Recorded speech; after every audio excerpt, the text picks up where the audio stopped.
Hello all, I am the IT business analyst and Scrum Master real-time trainer. In today's video, we are going to look into communication plan and RACI Matrix and how will a business analyst and Scrum Master deal with or work with the communication plan and the RACI Matrix. Let's go to the video. So right now we are discussing project charter and so next is key milestones, risks and issues we covered. Next is communication plan. So a communication plan is a policy-driven approach to providing stakeholders with information. The plan formally defines who should be given specific information, when that information should be delivered, and what communication channels will be used to deliver the information. So sometimes we have to do a daily scrum. If there is an offshore team, we have to do daily scrum. So with my development team, I do a daily scrum. With high level stakeholders, I send them to my PMO manager or my portfolio manager. I send her an email with the status report. That's how I report the status to my manager. Weekly email. Every Wednesday I have to send. So that is how I report the status to my manager. Of course, if it's going to be there is an IT director, I have to report the status in the PM weekly meeting. So we will all have that status report with us and we have to read it out. So whatever comments that we have in our status report will be in an Excel document that will be screen shared with everybody. So everybody's comment will be in that Excel document. It's more of a very formal event. I'll just look at the Word document and read it out. That's it. And all the directors will be there. So that is the communication plan, right? And so how we communicate, we'll have a plan and we have to follow that plan. So that is called communication plan. If there is a RDT now in regards to the BA, if it's going to be an RDT approval or a business requirement, I'm sorry, RDT is the term that we use in our organization. If it's going to be a business requirements document approval, you have to send out an email and get the approval in the email. That is the communication plan. Sometimes it will be an internal policy. If we have to get a BRD approved, then an email must be sent. And they have to say, I am approving this business requirement document. That way, after 6 months, when somebody is going to come and say, this is not what we want, when they lie like that, which they will do, meaning what I'm trying to say is the business requirement document says it has one medical, Amazon pharmacy, Amazon clinic. That's what the business requirement document is saying. Based on the business requirement document, they code, they test. During UAT, business stakeholders will come, and if they feel they have given the requirement wrongly as Amazon clinic instead of something else, say Amazon hospital, right? If they have given the requirement wrongly, they will not say we made a mistake. They will always, in a lot of cases, they will try to find a mule they'll try to find a scapegoat. They'll say, this is not the requirement that we gave. Then I will literally share the screen and I will share the approved business requirement document. I'll show them to their face. Look, it says Amazon clinic, right? Yes. Whose approval is in here? Yeah, that's my approval. If I click on that link, it will show that email. In the RDT, there will be that email link. If I click on it, that email will open. On so date, 6 months ago, they have approved the RDT. Then I will say, I think this is a conflicting requirement. They'll accept it, yes. Otherwise, they will find a scapegoat. Hence, BRD approvals must be through email, not verbal approval. If they give verbal approval, it is as good as you not even asking them for approval. That is the communication plan. I'll give you another real-time scenario that I faced. Now, this is internal policy. This getting approval for an RDT through an email is enforced through an internal policy. There is a policy. There is a directive. There is a direction that clearly indicates if you are approved, if an RDT has to be approved, it cannot be approved verbally. It can only be approved through an email. It cannot be approved through a Teams chat. That's another worst thing. Everything gets deleted in one day. I don't understand why that happens.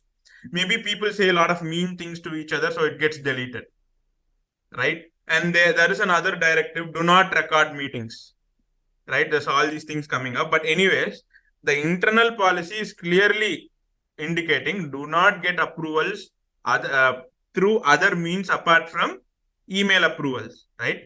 Now that is a policy-based communication plan, right?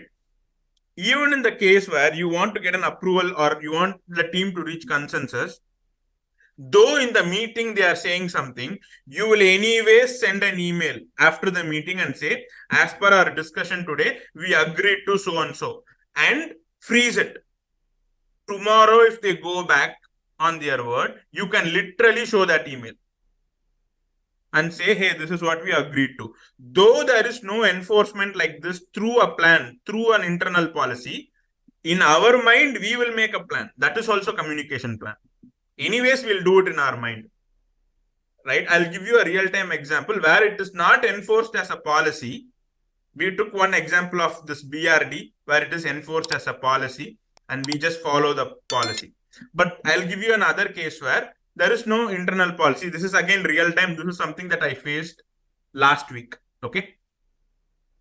So this is another, this example, there is no policy for this. This is a communication plan that I should have made a certain way, right? So right now, we have developers in a maintenance team, right? I think all the folks who have worked in a project will know what is a maintenance team. If you don't know, stop me and ask me. I'm leading a maintenance team. So we only do defect fixes. We'll fix defects, that's it.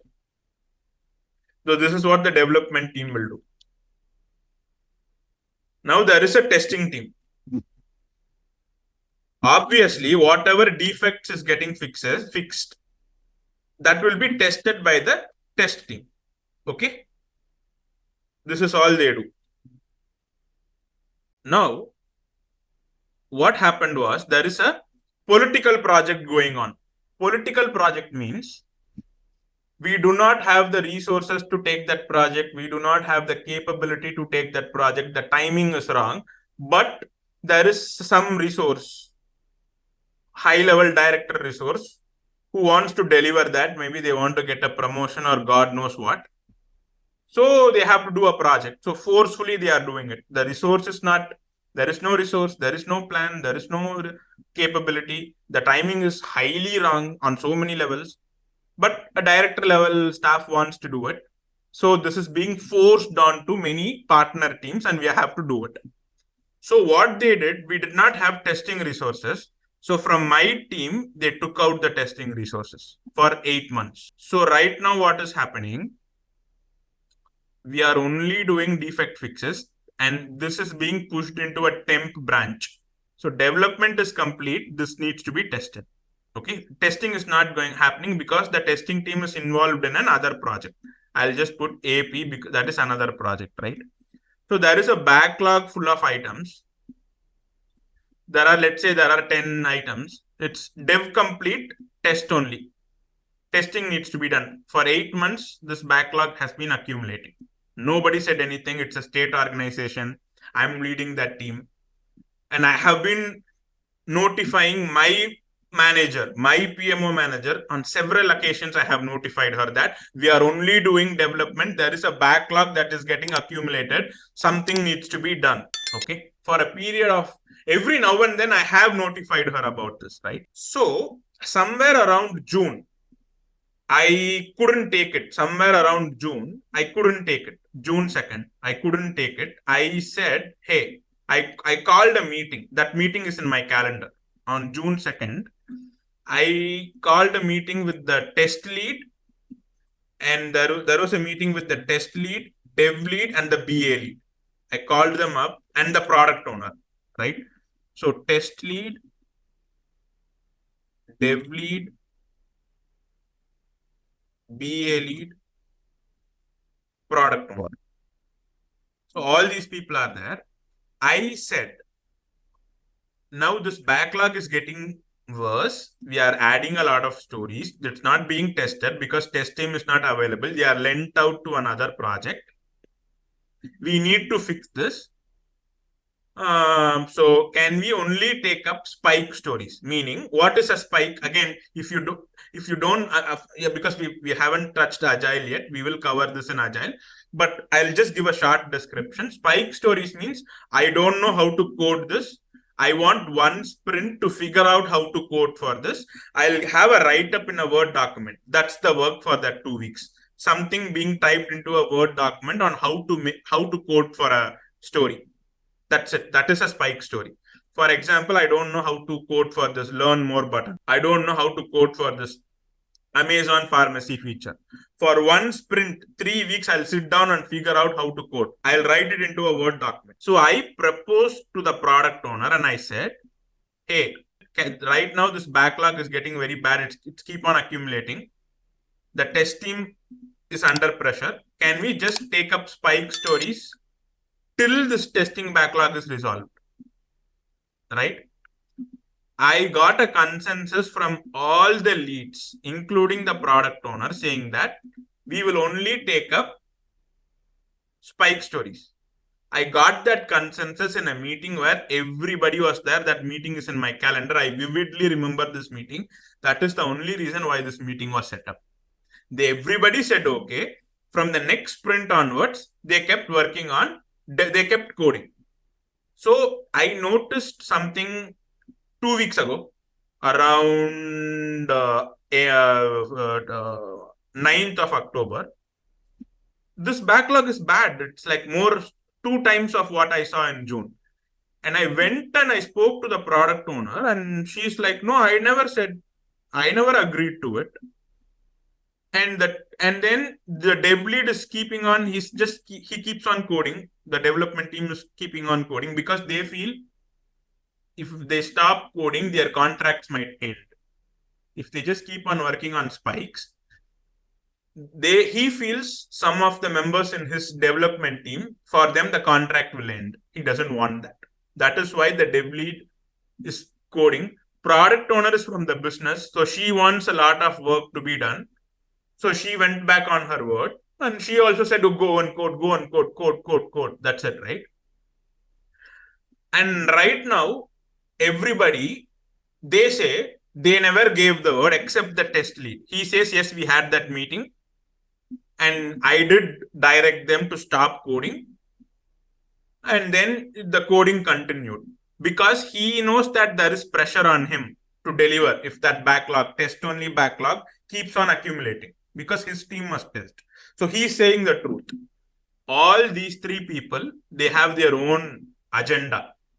They have their own vested interests. They are lying. It is a lie, right?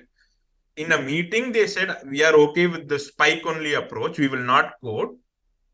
Then they kept on coding. After 2 weeks, they followed for 2 weeks. After that, they kept on coding. Now they are saying that meeting never happened. So I went back to my calendar. There is that meeting. I did say, I talked to the test lead. He says, yes, you did say. But everybody is lying. These 3 people are lying. Okay. Now, if I had sent an email clearly directing them, stop working on development, then I could have cited that. And I could have held them responsible. I could have held the product owner responsible. She's very sneaky. I get really frustrated with her. She says one thing in the meeting and she goes to her manager and says, I don't know how to use Outlook. And they really messed up my status. They really messed up the feedback. They are giving very bad feedback about me. They are lying in the feedback because they have a problem with the management. I am representing management. They are taking it out on me. In all the feedback forms, they are writing whatever comes to their mind. A lot of personal shots just to mess my contract up, right? They are doing all that in the background. And when I have a one-on-one meeting, they'll say one thing. If I send out an email, they will say something else. And my manager knows about this. And it's very hard to give visibility to these things and fix this, right? But that day on June 2nd, if I had sent out an email, I would have held them responsible. Right now, I had a call with my PMO manager yesterday. I had that call yesterday. She is blaming me for this test only backlog. Of all the people in the world, I am being blamed on so many levels. She said, you are the manager, you have a manager title, you should have said something. This, I'm talking about this another project where resources got outsourced, right? The testing team. That came from my manager only. She took all my resources, right? Now they could only develop it. The developers are also, it's not their fault, right? But now I am getting blamed saying that I did not tell her anything. I told her like 100 times. Over a period of 8 months, there's at least 3 to 4 occasions where I have conveyed about this, like I have conveyed this dev only problems verbally in our one-on-one bi-weekly touch base meetings. I did say we are only coding, we are not testing. Verbally, I said. So she is also blaming it on me. Tomorrow, if something happens and somebody gets blamed, this product owner will say, I do not know the first thing about IT. She will blame me and she will go. These leads will not accept their mistake. They will blame me and they'll go. The test lead is the only person who will stand on my side, but he will also not take a stand for me. This is another reason why we need to send out emails, important matter, decisions. We need to send an email. If I had sent out an email to the PMO manager saying that this test only situation is a problem, that one email on June, if I had sent it out, that would have saved this blame. But I chose to say it verbally. She did listen to it, but she is leading 10 projects as a portfolio manager. So even if I tell it to her, 10 other people are talking to her about 20 other projects. She will not be able to process it. At times, she doesn't even know what I'm working on. She'll ask, are you leading this project? These questions will come, right? So I'm also not blaming anyone, actually. I'm also not blaming her. Everybody wants to put their team first, put themselves first, which is quite common. I do the same, right? But if I had sent out an email to my PMO manager, that would have been resolved, right? I can cite that. So now I am getting blamed. Now she's telling me, bring this up, bring that up. She's bombarding me with 10 questions and I have to answer all those questions one by one. And I get a feeling that she's getting a feeling that I made some mistakes. And that is really throwing me off. I'm getting irritated and it's kind of affecting my mood, right? But all these things could have been avoided if I had sent out an email saying that this test only backlog is a problem. I should have sent an email to the leads saying that you have to stop coding so that nobody can go back on their word, right? This is not in the policy. There is no directive that says you have to send emails for this, but this is common sense. This is a communication plan. When we try to communicate a decision, when we try to communicate an instruction that we are giving, it's very important to email it. If we verbally tell something to anybody, when something goes sideways, they will start pointing fingers. That time you don't have to go to somebody and put them in a spot where they have to believe you. You can simply cite an email and say this direction was given, this directive was given, it wasn't followed, so you are off the hook. Plus everybody knows the truth, everything is visible, right? So that is communication plan. That's not in a policy. Any questions, or did I talk for a long time and nobody got it? Sorry if I did that, but any questions on this? Why we need a communication plan in place and how it applies to a BA or another staff in the team? Yeah, it's understood. See, something like the BRD, after BRD, it's a sign-off thing which you've been doing through the email. Yeah, correct. Yeah, okay. It is not set in stone, but that is an internal policy that sign-off should be done through an email. Right. That's a policy. But sometimes communication plan also applies if there is no policy in place. Okay, sure. Thank you.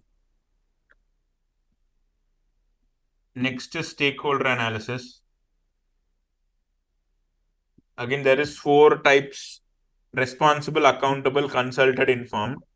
Responsible if there is an enhancement. So that enhancement is we need to come up with a pharmacy page. So the responsible person will be the tech lead. And if you take a specific feature, the responsible person will be that specific developer, whoever is going to code for it or test for it. So development, there will be one responsible person. Testing, there will be one responsible person, and so on. So this will be in a table. And who's accountable for that entire project? Who's accountable? Project manager. So it says responsible, the person who does the work to achieve the task, that is responsible. Accountable is the person who is accountable for the correct and thorough completion of the task. This must be one person and is often the project executive or project sponsor. This is the role that responsible is accountable to and approves their work. Responsible is accountable to and approves their work, meaning they report to you. So if it's a project manager, then that entire project accountability is under the project manager. If that entire set of project, it becomes the portfolio manager or the IT director, right? So accountable and responsible, of course, you can use them interchangeably. But if you want to be a stickler, you can say responsible is for the developers, testers, tech lead, etc. And accountable would be for managers. Only because of this line. This is the role that responsible is accountable to. But this can be used interchangeably, right? Consultant, the people who provides information for the project. If it is Amazon Pharmacy, and somebody should have given requirements for this. So somebody should have given requirements for this. So they are the consultant. So without that business team, without consulting the business team, you cannot write requirements for Amazon Pharmacy. Can you? You cannot. Right? So that is consultant. Next is informed. Informed means there might be a project sponsor. If the project is going sideways, not going well, or if it's going well, you have to update them. That is informed. The director, you have to update the director through the right channel, right? There is PM weekly meetings. There is multiple other status meetings that as project managers we attend, so they have to be kept informed, right? Likewise, there will be many entities. So another example, as a BA, something that is relevant to BA should be end users. If you are building a new page like this, the end users must be aware of how to use this page in an intranet application. Internet applications without notifications, they will be able to access because Amazon is spending a lot of money on accessibility.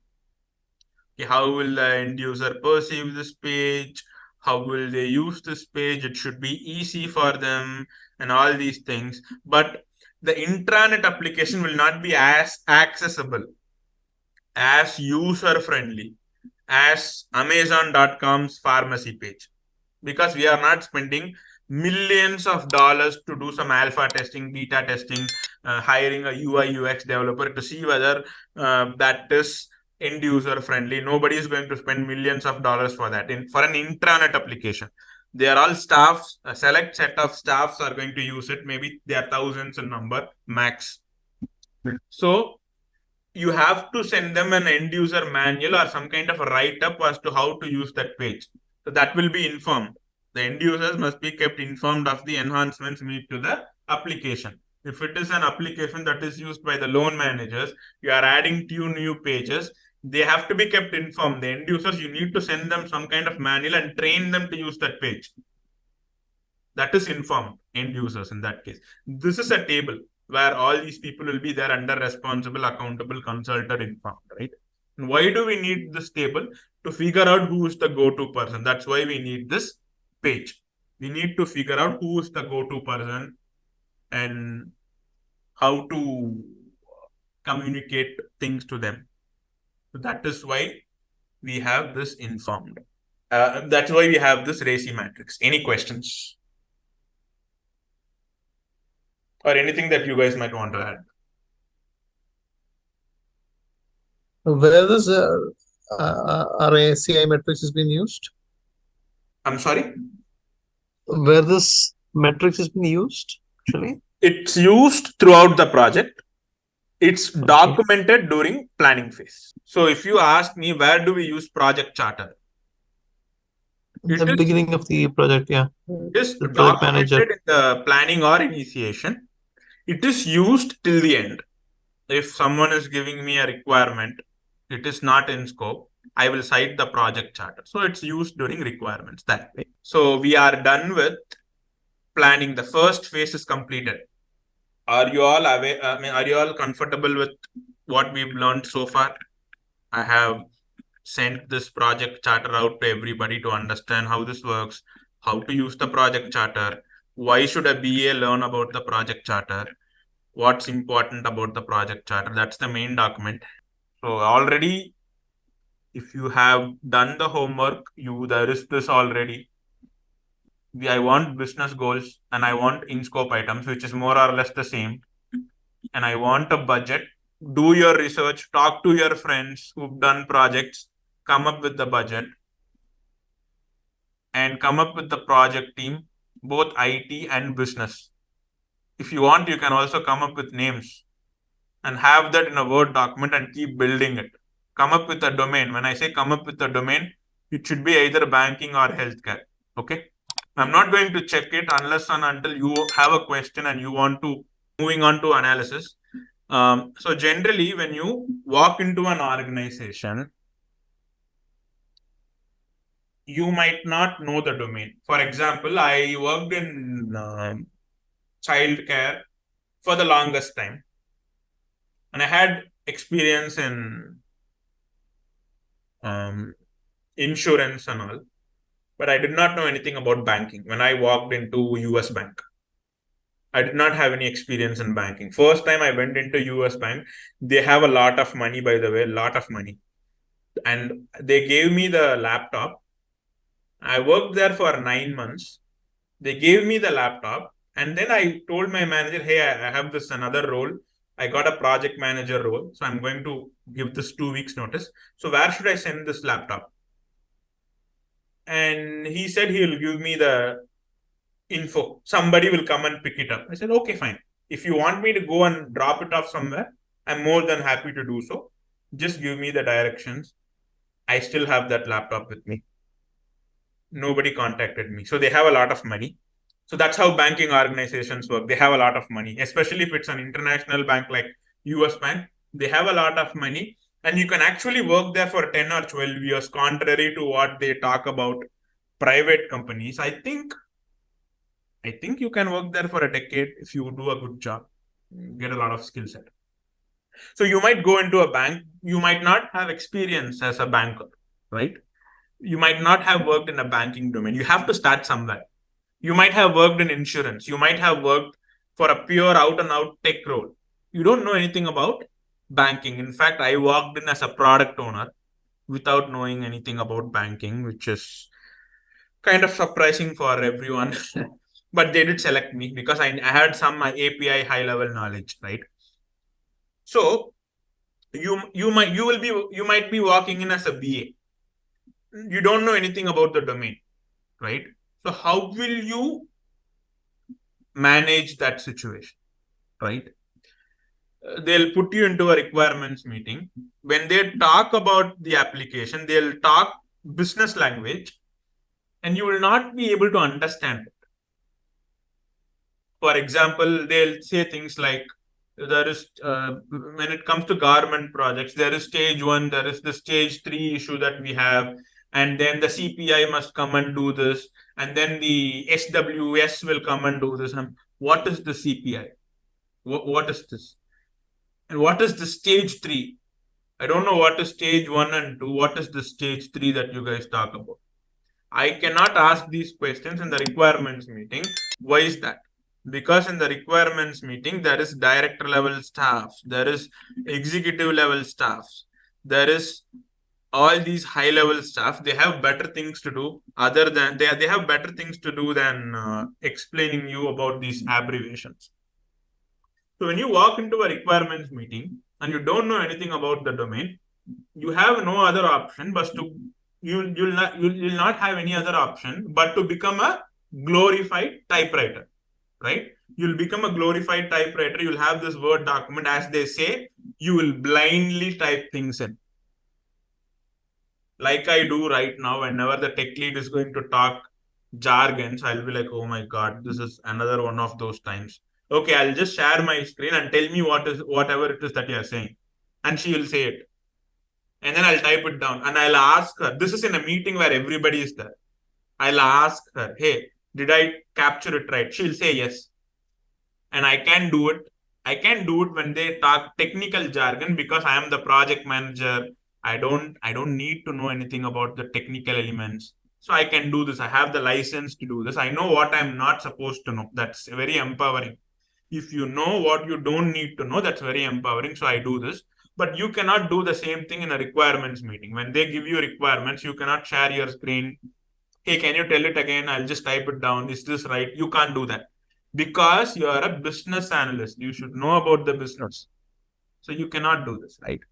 So what is the remedy? You are new.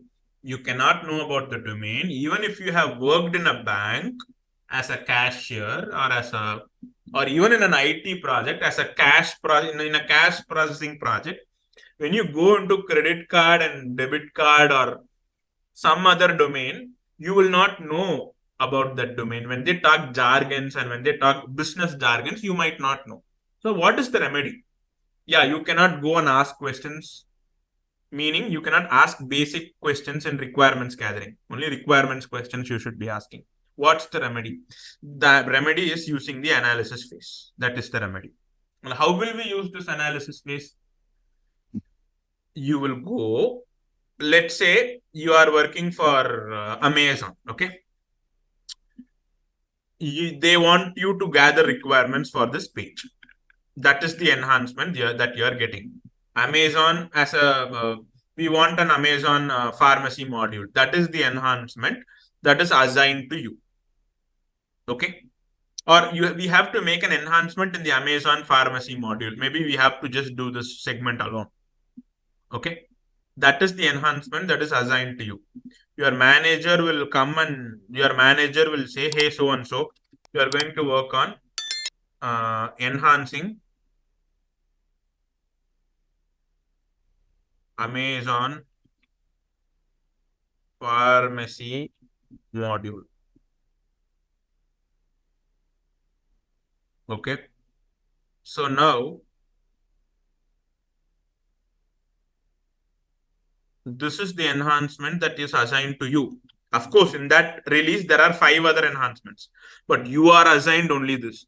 Once you're assigned to this enhancement, you know what you're getting into, and then the project manager will say, on the 17th of November, set up a requirements meeting. I'll come to that meeting. We'll gather requirements. So you will say, okay, today you are in 27th of November. You have 2 weeks time. So what you will do on Monday, first thing, you will talk to the business liaison. Why do you have to talk to the business liaison? Because they are the coordinating staffs. Remember, I told you about the role of the business liaison. We discussed about this, right? They only coordinate meetings. They'll make sure that everyone is comfortable. They'll deliver you the right person, etc., etc. So you have to go to them. You have to talk to them. You have to talk to an end user. You have to request an end user. So who will be that end user in a banking application? If you are going to enhance a cash processing application, the operations analyst, whoever is using that module, will be the end user that the business liaison will deliver you. They'll connect you with that end user. They'll say, okay, so what you'll go and ask that business liaison, I'm working on this enhancement. I don't know anything about you. You don't have to say I don't know anything about it. Don't say that. You don't use that phrase. You can say something to the effect of, I want to understand the current business process flow. So can you please assign me to an end user? What's the phrase to use? I want to know the current business process flow. Can you please assign me to an end user? That business liaison might say, mostly that business liaison will say yes, and they'll assign you to an end user.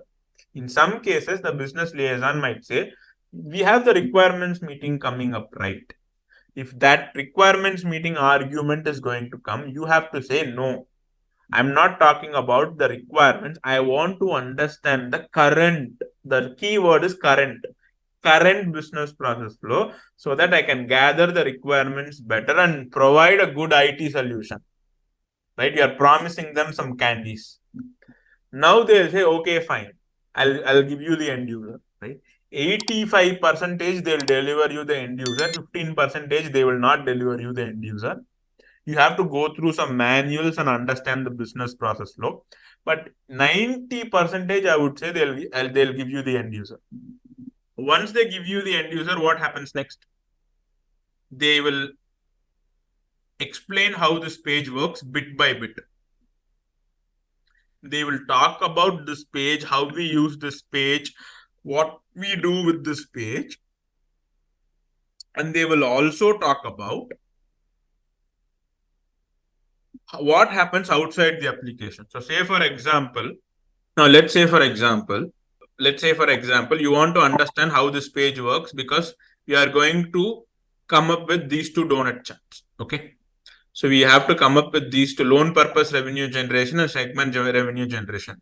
We have to come up with these two donut charts. So we have to understand how this page works, right? So you will go sit down with the end user and you will ask how do you use this page. The end user will talk to you bit by bit. It's called active observation session. The end user will say the end user will explain you how they use this page. Plus, the end user will also explain what happens outside the application. For example, on any given day, if they have only given out, let's say, for example, the revenue goes below 100K for a branch on a given day, an Outlook email has to be sent to the management. That is something that happens outside the application. The email itself is sent outside the application. You should be aware of that also because you might want to automate that. So you'll ask questions. They'll tell you how each and every feature is used. They'll talk to you about the business process flow of how to use this page. They'll tell you what happens outside the application. They'll explain everything to you. Now, you can also cross-question them. You can ask any question that you want. You can ask some basic questions because they don't know who you are. In their mind, you are somebody from IT. They have to explain the business process flow. If you don't know some technicalities, if you don't know something about the domain, they do not care because they are just end users. They don't know anything other than that, right? All they know is, okay, this person is IT. I should explain this to him or her, and they'll explain it. So this is how you will get that domain knowledge before the requirements meeting. At least for that one module or that one page, you'll have domain knowledge. That way, when you come to the requirements meeting, you'll look familiar. You'll have that familiarity. Without that familiarity, it's not going to work out. You can gather requirements better. You will know things that even the business does not know because you've worked on this, you've learned about this, right? And how we do it step by step will be covered for the future of our company. In the upcoming sessions, we'll cover how to do it step by step. Any questions so far on this?